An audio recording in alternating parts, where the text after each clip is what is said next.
Gracia y paz, amados hermanos. ¿Sabían ustedes que Satanás odia a la iglesia? Y que tenemos una batalla feroz contra un enemigo muy fuerte.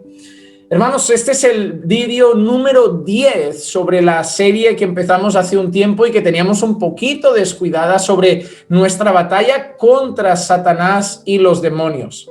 En este vídeo 10, rápido, estaremos tratando cómo Satanás tiene una lucha contra la iglesia, una lucha feroz contra la iglesia. Es un tema que quizá profundizaremos un poquito más adelante, pero vamos a ver algunas escenas bíblicas en las que vemos claramente cómo Satanás batalla contra la iglesia, intenta perturbar a la iglesia, al pueblo de Dios, a creyentes de distintas maneras.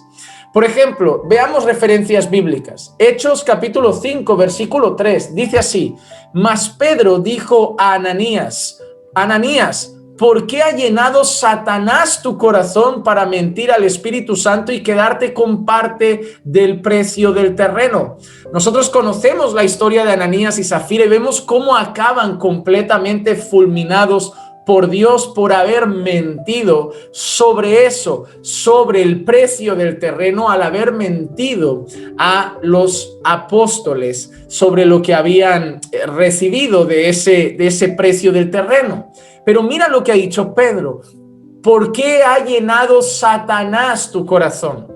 Pedro, con sus palabras, afirma que ha habido una participación diabólica en esa idea de mentir para quedarse con una parte para ellos y no dar lo que tenían que dar a lo mejor a los apóstoles en aquel momento y según cómo se estaban administrando las cosas en aquel entonces. Así que Satanás ha estado ahí perturbando, tentando, poniendo ideas y al final llenando el corazón de Ananías para acabar mintiendo sobre el asunto. Pero no solo en eso. Mira lo que dice la primera carta de Pablo a los Corintios, capítulo 7 y versículo 5.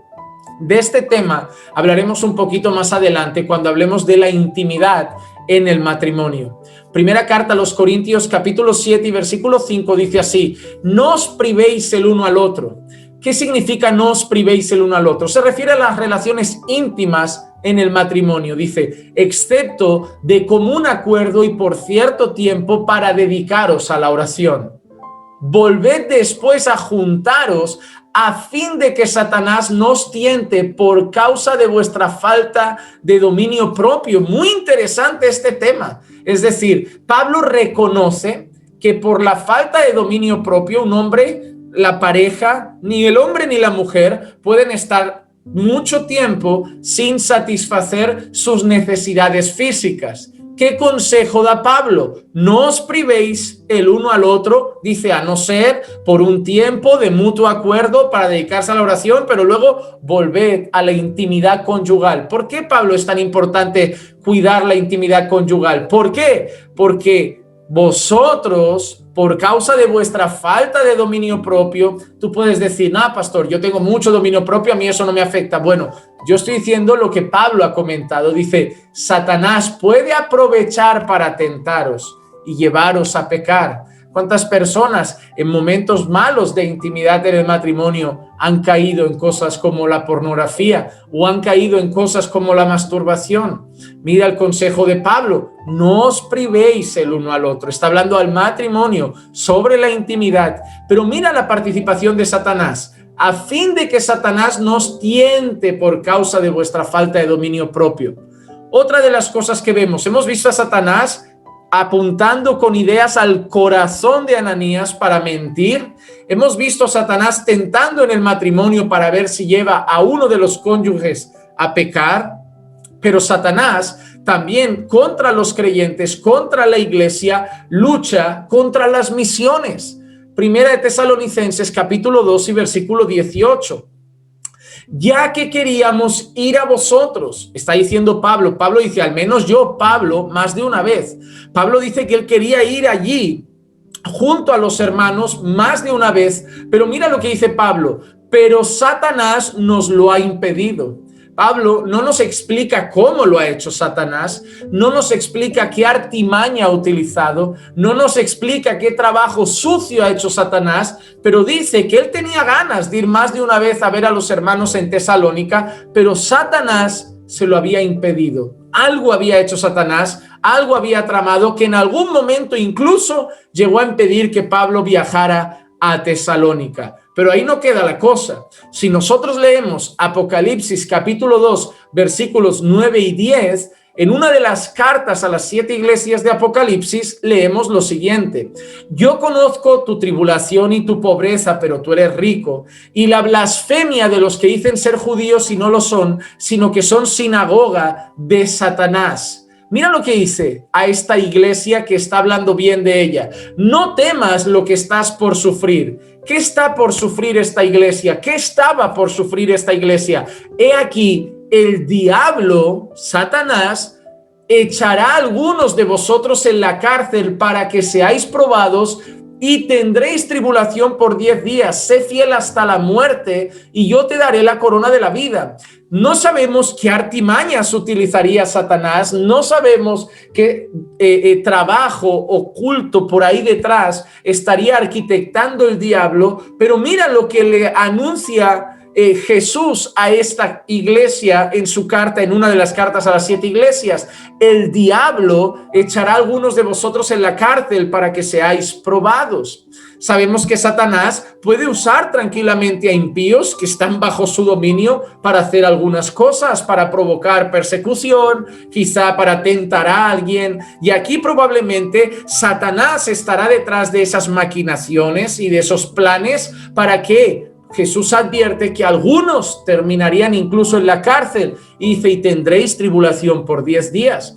Así que vemos a Satanás tramando contra la iglesia, como vemos en Apocalipsis, Satanás tramando incluso contra alguno de los viajes misioneros de Pablo, Satanás tentando a los creyentes en el matrimonio, como hemos leído de Corinto, Satanás provocando y lanzando quizá ideas al corazón. No significa que Satanás ha poseído a esas personas, pero sí quizá les está poniendo ideas en la cabeza, les está mandando lo que conocemos como dardos, los dardos de Satanás, hasta convencerles de mentir sobre algo. Pero no solo eso, Satanás va a infiltrar a sus siervos en medio de la iglesia. Otra de las cosas que Satanás mostrará en su lucha contra la iglesia, aparte de las que ya hemos visto, es infiltrar a sus siervos en medio de la iglesia.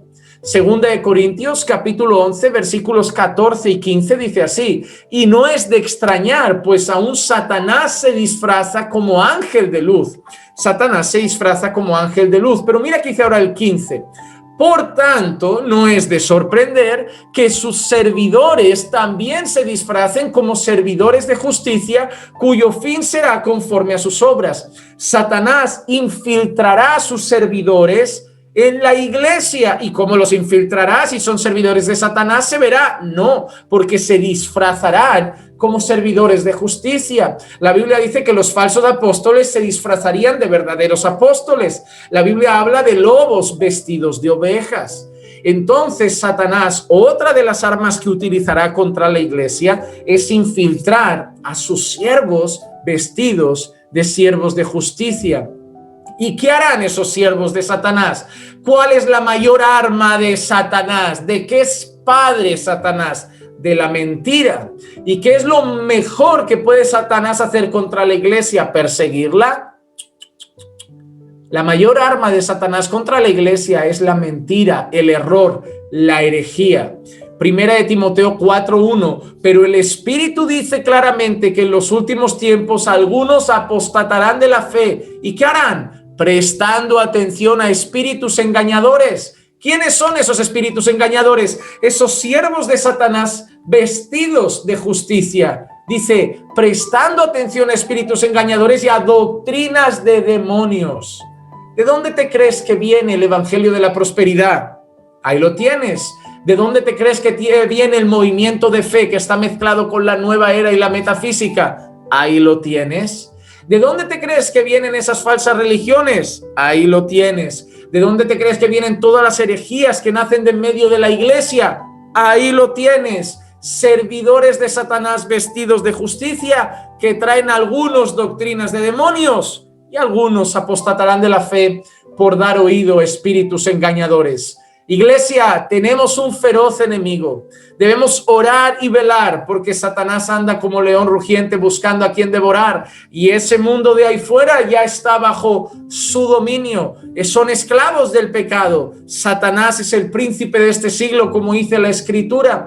Ellos están en sus manos si él quiere hacer algo, a no ser que la soberanía de Dios quiera lo contrario y lo pueda impedir, porque Dios es todopoderoso. Sin embargo, es enemigo de la iglesia y hemos visto cómo puede hacer muchas cosas. Así que debemos estar alerta, debemos estar velando y recordando que nuestra lucha no es contra carne ni contra sangre, sino contra principados, contra potestades, contra huestes espirituales de maldad en las regiones celestiales. Entonces, hermanos, oremos y velemos. ¿Por qué? Porque Satanás es nuestro adversario, pero recordemos siempre que fue derrotado en la cruz del Calvario, y con nosotros en el ejército tenemos al mejor de los capitanes, el Señor Jesucristo, quien lo venció en el desierto y quien lo venció en el madero, resucitando también al tercer día, y quien nunca ha perdido ni perderá una sola batalla.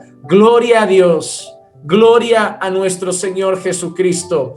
Que la gracia y la paz de nuestro Señor Jesucristo sea con todos ustedes hoy y siempre. Y les pedimos, como siempre, compartan este video. Edifiquemos a las personas con la palabra del Señor. Un fuerte abrazo desde Barcelona, hermanos. Los amamos en Cristo. Pensando bíblicamente, junto al pastor Juan Manuel Vaz.